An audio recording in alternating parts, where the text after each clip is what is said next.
is Professor Lawrence Goldman, Emeritus Fellow in History at St Peter's College, Oxford, who Lawrence is one of the academics who signed a letter in support of Kathleen Stock.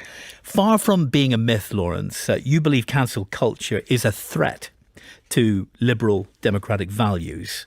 Explain, how so? Well, I think the infringement of free speech is a great threat to liberal democratic Are they the culture. same thing? Well, they can be the same thing. Cancel culture has a very limited and narrow relevance of today. Threats to free speech have been there really since Milton first wrote a famous pamphlet in 1644 on the need for free expression. And that's one of the points that I would make, actually, that historically liberal democracy, which we all profess to support, and free speech have gone together. They all date from the 17th century, both ideas, free speech and democracy. And at the great moments in democratic history, free speech has always been promoted. Mona? Professor Goldman, I'd like to just focus on 2 or 3 questions about what we do in universities as academics. And one of the things around cancel culture is that it splits the liberals from the conservatives. Do you think there's a difference between being a liberal and a conservative in university, and what is that difference? Well, I wouldn't like to see it in those terms. I think that's too binary. I think actually one needs to think about this in a more sophisticated way, about intellectual culture generally, and the ways in which groups, often majority groups, can control the discussion in ways that limit what minorities can say or think. But can you give an example of that? Well, I think there are many cases. In my own discipline, for example, the study of history, for example, we've moralised the syllabuses of history in our schools and in our universities to such a degree that I think it's become very difficult to take alternative perspectives and different views. What was once an empirical discipline that depended upon evidence has become much more a kind of a moral debate. But history's always been subject to change. History's always been subject to interpretation. Precisely, but it's been based upon the evidence when we've interpreted it. But you'd also agree, as an academic, that being invited to speak anywhere is a privilege, not a right. And just because I'm not invited to speak somewhere doesn't mean that I'm a victim or that I've been cancelled.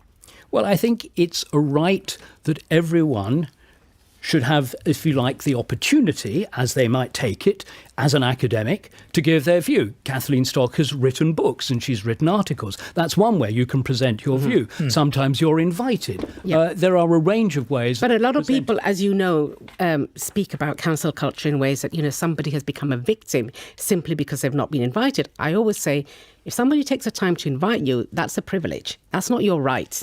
It doesn't matter how eminent an academic you are. Well, I think the issue here is that somebody was invited to speak, and then there were attempts to cancel her. But she did speak, and she herself has argued that she doesn't feel cancelled. No, but I think you missed the point, because people in a university setting tried to cancel her. Yeah. And that is a sin against the Holy Ghost in the world I come from, in the world I believe in. Well, on that point, then, let me ask you about the distinction, and I think you alluded to it earlier.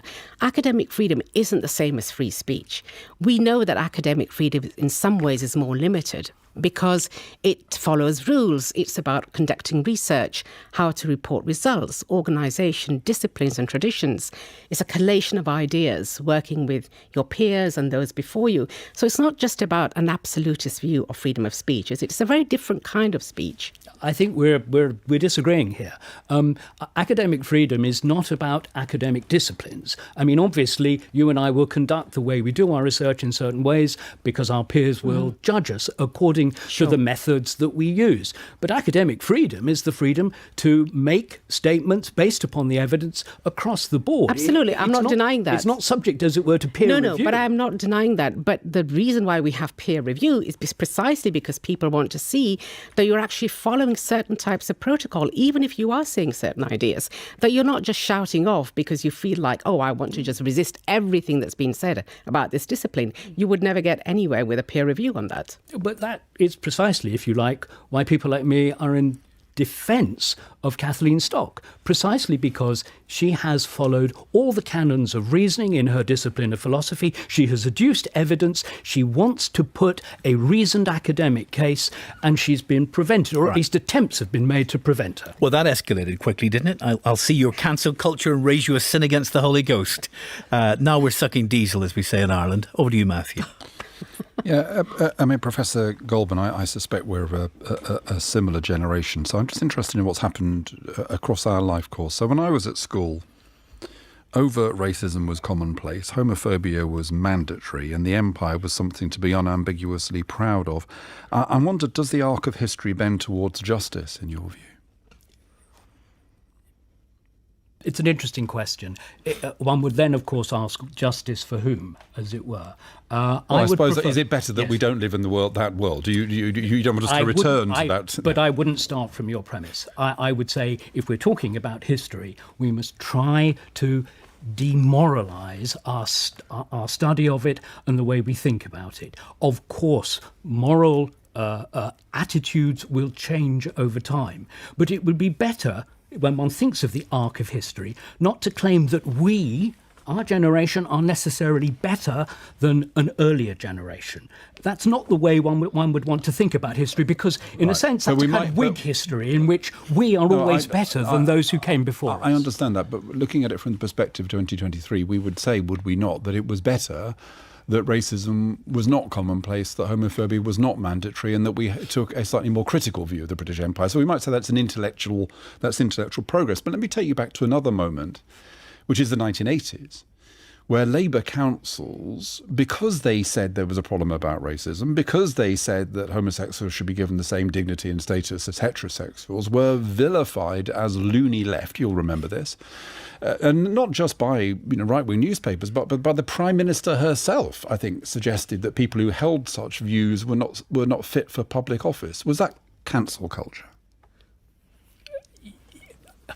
You choose your examples and then you expect me to answer according to the slightly random example that you've just picked. No, it's not a random example at all. I think if you're looking at the history of our attitudes to issues like race and sexuality, then the battles in the 1980s of those Labour councils who said things at the time that seemed very radical that are now pretty much commonplace is an interesting moment. And I'm interested in whether you think that the campaign that was run by newspapers and politicians to vilify those councils, from the perspective of today, could appropriately be described as cancel culture. So I have no particular view on the rather narrow example that you have just presented to me. We've talked about academic methodologies. And that is not, I think, the way to conduct an academic discussion on questions of morality. Morality has changed over time, and individual examples that narrow can't really tell us a great deal. OK, well, I refute entirely that it's a narrow example. It was a major historical moment. But let me exactly take the point that you have made, Professor Goldman, which is let's understand these things within the arc of history. Now, you have said that which is referred to as cancel culture is, in your terms, a threat to liberal democratic values. Now, most of these debates, these very difficult debates, are around two issues. They're around the definition of racism and what we should do about it, and they're about the conflicting rights claims of trans rights activists and some feminists. Briefly, Matthew. Yes.